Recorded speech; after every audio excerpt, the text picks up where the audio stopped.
I think my biggest takeaway with this film is they finally made a helmet that works well with Wyatt Russell's head shape. Kudos, everyone.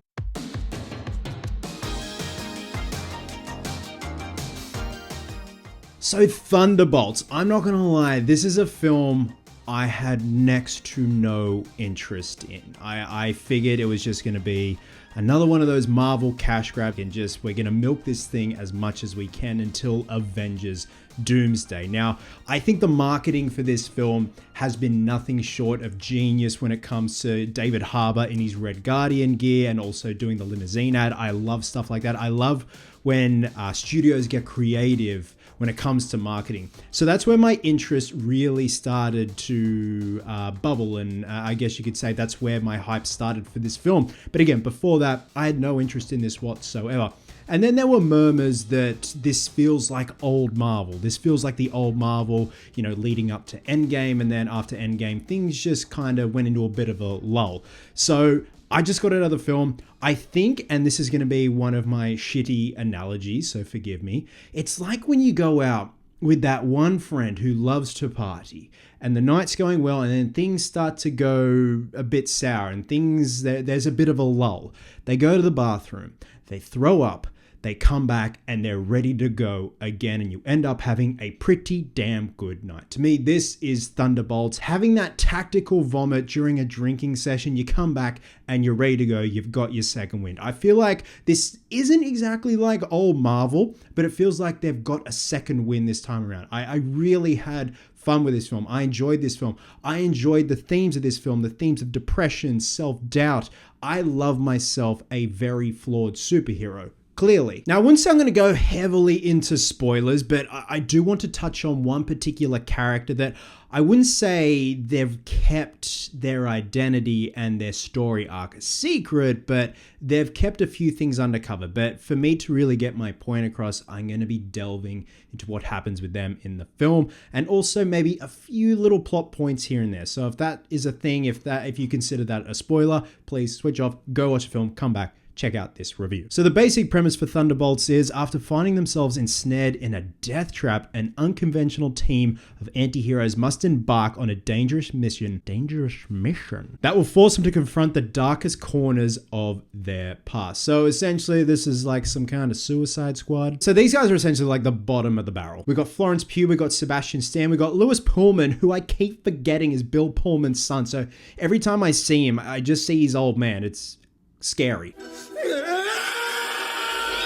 We got Wyatt Russell back as John Walker. We got David Harbour back as Red Guardian. And we've also got Hannah John Kamen. So I really appreciated the way they were actually brought together. It didn't feel forced. And again, delving into a little bit of a plot point, these guys were essentially set to be incinerated. You know, these are disposable people. These are the worst of the worst when it comes to be quote unquote superheroes. And then after that, they're forced to work together. I wouldn't say become friends, but they just have to tolerate each other. And then all the while, we've got the return of Julia Louis-Dreyfus's character, Valentina, who I really thought shined in this film. Like, she's had her moments of glory in previous Marvel films, but I really think she did an incredible job this time around, and once again, just being an absolute fuckwit. Now, amongst the discourse saying this feels like old Marvel, another thing people have been saying is this deals with depression, self-doubt. Just because you're a superhero doesn't mean you always have to be on show, you have to be on point, you have to be happy, you have to be all smiles, you have to be that good Boy Scout. I love that this deals with a lot of dark and heavy issues. And when it comes to the character of Bob, once again, spoilers, played by Lewis Pullman, who eventually becomes the Sentry, I loved him as the initial threat, and especially when it came to the third act of the film, it wasn't some big monster from outer space like we've seen before, and don't get me wrong, that can most definitely work, and it has worked in previous Marvel installments.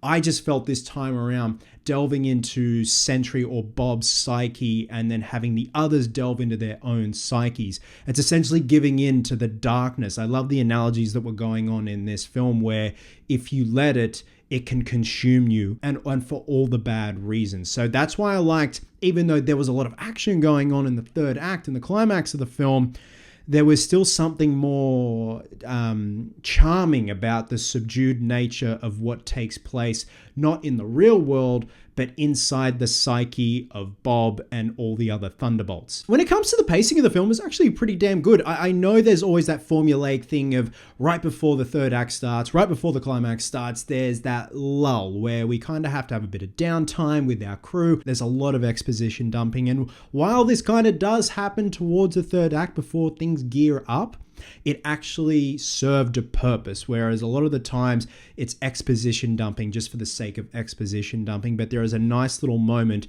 between Florence Pugh and David Harbour that actually really hit me in the feels, and I appreciate it. It was some solid piece of writing, and the writing in this film for the most part is pretty damn good. I like the banter between the Thunderbolts, especially when they first come together and they're just forced to tolerate each other. I love that each member brings something different to the table. Now, of course, being a Marvel film, there is a mid-credits scene and a post-credits scene. The mid-credits scene is just for a bit of fun. The post-credits scene, definitely stick around for that. I definitely got the goosebumps when it happened, and it makes me excited for what's to come next. In terms of standout performances, I think, again, everyone just played their best. Like, David Harbour is just always a treat to watch. I think when it comes to gravitas, nuances, and just bringing home a damn good performance, it's Florence Pugh. Like, she's through and through a damn solid performer. But again, I think everyone was great. Like, even Wyatt Russell stepped up to the plate. I definitely think he's come a long way from his Falcon and Winter Soldier days. So yeah, guys, overall, I had a pretty damn good time with Thunderbolts. It's by no means a perfect Marvel film.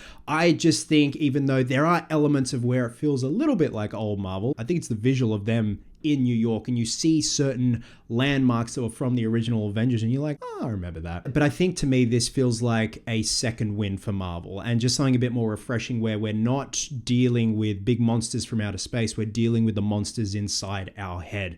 And as someone who suffers from anxiety, I really appreciated that, and really appreciated these superheroes being vulnerable, opening up to each other, and all the while trying to not let the darkness consume them. And with that, I'm going to be giving Thunderbolts 3.75 Wheaties boxes out of 5. I am so sorry for anyone who's Russian and just watched that. I really am. So guys, once you have seen Thunderbolts, drop a comment below and let me know your thoughts. Did it tick all the boxes for you? Again, I had a lot of fun with it. I was just expecting this to be an absolute cash grab and a half.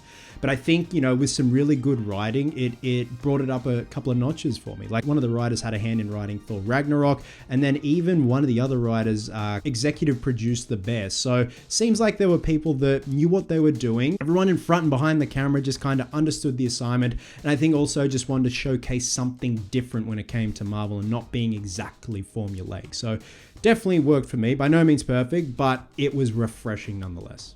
Love you guts, and I'll catch you in the next one.